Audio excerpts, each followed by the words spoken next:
una po sa lahat, mayroon pong ilan na nagsasabi na may mga mali doon po sa process na pinagdaanan po sa pag-aresto kay dating Pangulong Duterte hanggat sa siya po ay nasa eroplano nga ngayon papunta po ng The Hague. Yun daw pong unang mali sinasabi ng ilan ay dapat daw po meron muna tayong extradition treaty doon po sa bansang pupuntahan niya. Pangalawa, dapat daw po dumaan muna sa isang korte dito yung arrest warrant ng ICC para sabihin na may isang Pilipino na inaaresto po, deprive of liberty at dadalhin doon sa dahig. Ano po inyong komento doon, Din?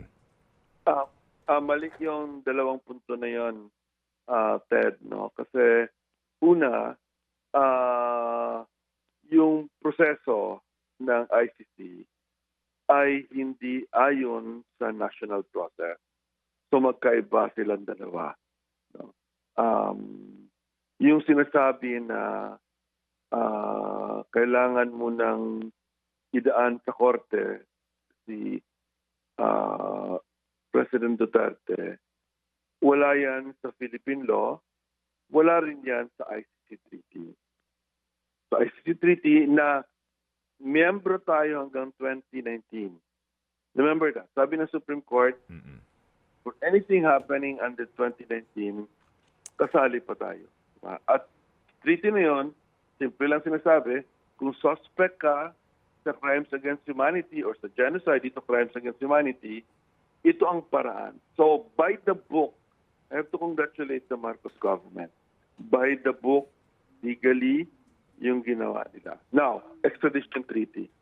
Bakit extradition treaty? Hindi naman ito a problem. Ang extradition treaty said is between countries. The Netherlands did not ask for hindi naman hiningi ng Netherlands ito eh. Di ba? Nandun lang siya sa Den Haag, sa The Hague, kasi doon ang ICC.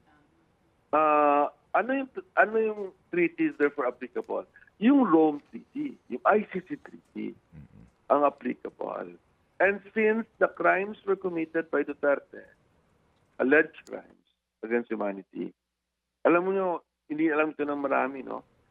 The alleged crimes started when he was in Davao as mayor, 2011 hanggang 2019. Kasi those are the years na member tayo ng ICC. So yun applicable. And walang sinasabi dun extradition kasi may treaty na. Diba? We already have a treaty na now, in this case, of course, the Marcos government, ito yung pwede nating politically sabihin natin, excuse lang sila, gusto talaga na ipadala si President Duterte today. Kasi dito, sinasabi nila, hindi na ini-invoke yung ICC treaty. Ini-invoke nila Interpol.